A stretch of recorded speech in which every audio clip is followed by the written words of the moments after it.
नमस्कार, news plus देख रहे हैं आप। मैं हूं आपके साथ मैं विरल। आज के चुनाव में बड़ा खेला हो गया। जी हाँ, उत्तर प्रदेश विधानसभा के डिप्टी स्पीकर पद के लिए चुनाव के लिए आज विशेष सत्र बुलाया गया था। सदन की कार्रवाई 11 बजे शुरू हुई, जो हंगामेदार रही। सत्र की शुरुआत में सपा नेता राम गोविंद चौधरी ने डिप्टी स्पीकर के चुनाव का विरोध किया। वहीं कांग्रेस ने वोटिंग का बहिष्कार कर दिया। भाजपा में सपा के बागी विधायक नितिन अग्रवाल का समर्थन किया है, तो वहीं सपा ने नरेंद्र सिंह वर्मा को अपना उम्मीदवार बनाया। बता दें कि वोटिंग समय समाप्त होने से 10 मिनट पहले राजा भैया ने धीरे धीरे कदम बढ़ाते हुए विधानसभा उपाध्यक्ष पद पर अपना वोट डाला। हालांकि आज कांग्रेस ने इस पूरी प्रक्रिया से खुद को अलग रखने की घोषणा की, लेकिन उसके 2 विधायक वोट देने मोह से खुद को नहीं दूर कर पाए और अदिति सिंह और राकेश सिंह ने अपना वोट डाला। समाजवादी पार्टी ने जिस बड़े खेला होवे की पटकथा लिखी थी, उसी की काट के लिए सीएम योगी खुद पटल पर उपस्थित रहे। हालांकि उन्हें वोट नहीं देना था, लेकिन उन्होंने अपनी निगरानी में वोट डलवाए। इस पर विपक्ष का कहना है कि बीजेपी संसदीय परंपरा का हनन कर रही है। डिप्टी स्पीकर पद हमेशा विपक्ष से होता है। इस पर संसदीय कार्य मंत्री सुरेश खन्ना ने कहा कि हम लोगों ने कोई परंपरा नहीं तोड़ी है।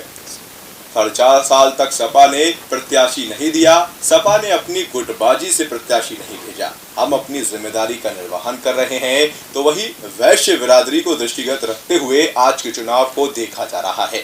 राजनीतिक विशेषज्ञों का मानना है कि उनका कहना है कि नितिन अग्रवाल वैश्य समाज से आते हैं। उन्हें उपाध्यक्ष बनाने के लिए आज एक दिन का विशेष सत्र बुलाया गया। दरअसल बीजेपी ये मैसेज देना चाहती है कि उसने विशेष सत्र बुलाकर वैश्य समाज से एक व्यक्ति को चुनकर उपाध्यक्ष बना दिया। फिलहाल फैसला आ चुका है। यूपी विधानसभा उपाध्यक्ष नितिन अग्रवाल बन गए हैं। सपा के बागी विधायक हैं नितिन अग्रवाल। तो वहीं सपा के आधिकारिक प्रत्याशी नरेंद्र वर्मा को 60 वोट मिले हैं, तो वहीं नितिन अग्रवाल को 304 वोट मिले हैं। तो विधानसभा में कुल 368 वोट पड़े हैं। इन्हीं तमाम बातों को लेकर के चर्चा करने के लिए हमारे साथ में लखनऊ से हमारे संवाददाता छवि जुड़े हुए हैं। छवि जी, बहुत बहुत स्वागत है आपका हमारे चैनल पे। Thank you. विधानसभा उपाध्यक्ष पद जो खाली था, उस पर नितिन अग्रवाल जो है वो उनको जीत हासिल हुई है। इसे किस तरीके से देखते हैं आप? तो वहीं योगी आदित्यनाथ इस पर बयान भी दे रहे हैं कि ये जो जीत है वो आगामी चुनाव की जीत का आगाज कर रही है। बिल्कुल, देखिए इन्होंने निशाना भी साधा है। समाजवादी पार्टी के नेता अखिलेश यादव को उन्होंने युवा विरोधी बता दिया है। क्या कहेंगे आप? बिल्कुल, देखिए अविरल, अगर आज के चुनाव की बात करें तो गहमा-गहमी भरा चुनाव था। विधानसभा का विशेष सत्र इसी चुनाव के लिए ही आहूत किया गया था। नितिन अग्रवाल की ताजपोशी विधानसभा उपाध्यक्ष पद पर करने का सीधे मकसद जो है वो वैश्य वोटों को एकाग्रित करने के लिए था, और उसमें कहीं ना कहीं जो मैसेज है वो देने में सफल रही है भारतीय जनता पार्टी।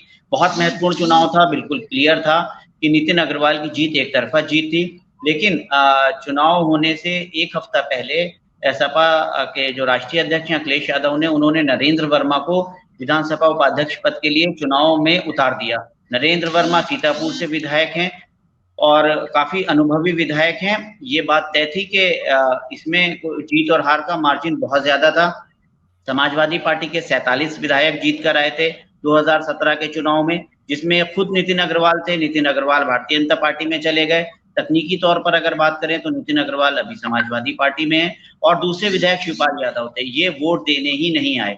तो यानी कि समाजवादी पार्टी को आज के चुनाव में, अगर हम पहले समाजवादी पार्टी की बात कर लेते हैं फिर भारतीय जनता पार्टी पे आते हैं, 45 वोट मिलना चाहिए थे, लेकिन समाजवादी पार्टी को 60 वोट मिले हैं। वहीं भारतीय जनता पार्टी को 304 वोट मिले हैं। इंटेलिजेंस सूत्रों की अगर हम माने तो ये 2 दिन पहले से बात चल रही थी कि 7 से ज्यादा भारतीय जनता पार्टी के विधायक समाजवादी पार्टी के पक्ष में मतदान कर सकते हैं। कल अखिलेश यादव ने खुद बयान दिया था कि भारतीय जनता पार्टी को उन्होंने अभी टच नहीं किया है, बहुजन समाज पार्टी पे वो काम कर रहे हैं और बहुत सारे लोग आ रहे हैं, वो उन्हीं विधायकों को टिकट देंगे जो उन्हीं विधायकों को लेंगे या उन्हीं विधायकों को पार्टी ज्वाइन कराएंगे जिनको टिकट दे सके। तो कुल मिलाकर भारतीय जनता पार्टी को भी आज 304 वोट मिले हैं। कहीं ना कहीं 4-5 वोट अतिरिक्त मिले हैं। ये वोट कहां से आए हैं भारतीय जनता पार्टी के पास, यकीनी तौर पर योगी का मैनेजमेंट है, ये योगी जो आदित्यनाथ है, मुख्यमंत्री आदित्यनाथ योगी, वो खुद जो है वो सदन में मौजूद रहे, 70% से ज्यादा जो है वोट पड़ चुके थे, तब वो अपना सिद्धार्थनगर के दौरे पे जाना था, आज उन्हें वहां गए। राजा भैया ने जो है वो 10 मिनट पहले आकर जो है वोट डाला है। अदिति सिंह जो कांग्रेस राकेश सिंह और अदिति सिंह जो 7 कांग्रेस के विधायक थे, जिनमें कांग्रेस ने आज बहिर्गमन किया था, ना तो इस विशेष सत्र में हिस्सा लिया था और ना ही चुनाव प्रक्रिया में हिस्सा लिया था। ये 2 विधायक कैमरे पे सीधे तौर के ऊपर वोट देते दिखे हैं। इन्होंने कहाँ वोट दिया है ये वही बता पाएंगे, लेकिन आज का जो मैसेज है वो यकीनी तौर के ऊपर कह सकते हैं कि चुनाव का आगाज हो चुका है और योगी आदित्यनाथ ने दमदार और मजबूती के साथ जो है वो इस चुनाव को बहुत अच्छे तरीके से जो है वो मैनेज किया और लड़ा। छवि, जैसा आप बता रहे थे, अदिति सिंह मंच पे दिखी, वहां पर जाकर उन्होंने वोटिंग की है, तो क्या इसे कांग्रेस का मैनेजमेंट खराब बताया जाए? क्योंकि कांग्रेस इसका विरोध कर रही थी, उसके बाद भी 2 आपके नेता जो जाते हैं और वोटिंग करते हैं। बिल्कुल, देखिए 7 विधायक थे कांग्रेस के, जिसमें 2 विधायक भारतीय जनता पार्टी में चले गए, 5 विधायक उनके पास हैं और जिसमें मोना है, जय कुमार लल्लू हैं और 2-4 विधायक होंगे। तो ये मैनेजमेंट यकीनी तौर के ऊपर कह सकते हैं कि पुअर मैनेजमेंट है, बैड मैनेजमेंट है, अगर आप अपने लोगों को अपने साथ नहीं रोक सकते। दुरूह स्थिति है कांग्रेस के सामने और यकीनी तौर के ऊपर ये कांग्रेस के लिए जो आज का पूरा जो चुनाव हुआ है, ये एक दुस्वप्न साबित होता है, बुरा एक अच्छा नहीं रहा कांग्रेस। तो एक तरीके से ये कहा जाए कि जीत का आगाज योगी द्वारा आज से हो चुका है और अब देखते हैं आगे क्या होना है। बिल्कुल अविरल, अगर आपके 10 पार्टी के विधायक विपरीत जाकर वोट कर रहे हैं, उसके बावजूद आप संख्या बल से 4 वोट ज्यादा लेकर आ रहे हैं, तो ये आपका मैनेजमेंट है, ये अच्छा मैनेजमेंट कहेंगे। लेकिन समाजवादी पार्टी ने भी एक मैसेज देने की बात की है। 45 विधायक हैं, उसके 60 वोट मिले हैं, 15 अतिरिक्त वोट वो लेकर आई है। तो ये 15 जो वोट हैं ये सिटिंग विधायकों के वोट हैं।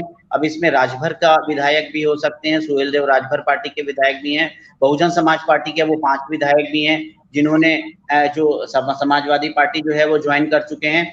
और ये भारतीय जनता पार्टी के भी जो हैं वो, क्योंकि जिन कांग्रेसी विधायकों ने वोट दिया है वो सीधे तौर के ऊपर भारतीय जनता पार्टी में है, तो उनका वोट भारतीय जनता पार्टी में गया है। बहुजन समाज पार्टी के जो 5 विधायक थे उनका वोट जो है समाजवादी पार्टी में आया है। और ये जो 10 अतिरिक्त वोट हैं, तो ये साफ तौर के ऊपर कहा जा रहा है कि ये भारतीय जनता पार्टी के विधायकों के वोट हैं जो समाजवादी पार्टी को मिले हैं। क्योंकि सुहेल देव राजभर पार्टी के बारे में यही कहा जा रहा है कि उनके विधायकों ने जो आज वोट किया है वो भारतीय जनता पार्टी के पक्ष में किया है। तो जो 4 वोट तो अतिरिक्त जो 304 वोट भारतीय जनता पार्टी के पक्ष में आ रहे हैं, माइनस 10 वोट जो पहले से आप उनको माइनस करिए, तो 14 अतिरिक्त वोट जो भारतीय जनता पार्टी ने गेन किए हैं वो राजभर के हो सकते हैं, बहुजन समाज पार्टी के हो सकते हैं, या हो सकता है कि कुछ और खेला हुआ हो और कुछ और क्रॉस वेटिंग हो सकता है समाजवादी पार्टी के किसी विधायक ने भारतीय जनता पार्टी को वोट किया हो और उधर से जो है वो ज्यादा वोट इनको मिले हो।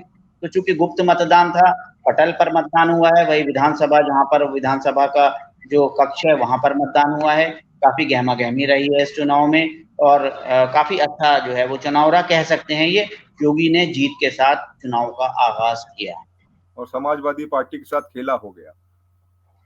समाजवादी पार्टी ने खेला करने की कोशिश की थी, अब हो सकता है वो उन कोशिशों में जिस हद तक जो है वो होनी चाहिए थी वो नहीं हो, लेकिन कह सकते हैं कि खेला हो। बहुत बहुत शुक्रिया छवि, आप हमारे साथ में जुड़े और तमाम चर्चा की। बहुत बहुत शुक्रिया आपका हमारे साथ जुड़ने के लिए। Thank you. तो एक तरीके से कहा जा सकता है विधानसभा उपाध्यक्ष के चुनाव में आने वाले चुनावों की तस्वीर साफ कर दी है। आज की वोटिंग में कुल पड़े तकनीकी रूप से सपा विधायक नितिन अग्रवाल उपाध्यक्ष घोषित किए गए हैं। इससे कहा जा रहा है कि बीजेपी ने अपनी पहली जीत का आगाज इस चुनाव से कर दिया है, एक तरीके से ताल ठोक दी है। तो वहीं समाजवादी पार्टी के साथ खेला हो गया है, ऐसा हम नहीं कह रहे, ऐसा राजनीतिक विशेषज्ञ मान रहे हैं। फिलहाल दीजिए इजाजत, वीडियो को शेयर करिए, चैनल को सब्सक्राइब करिए और देखते रहिए न्यूज़ प्लस। नमस्कार। ताजा तरीन खबरों को जानने के लिए देखते रहिए न्यूज़ प्लस 24/7 चैनल को सब्सक्राइब करें।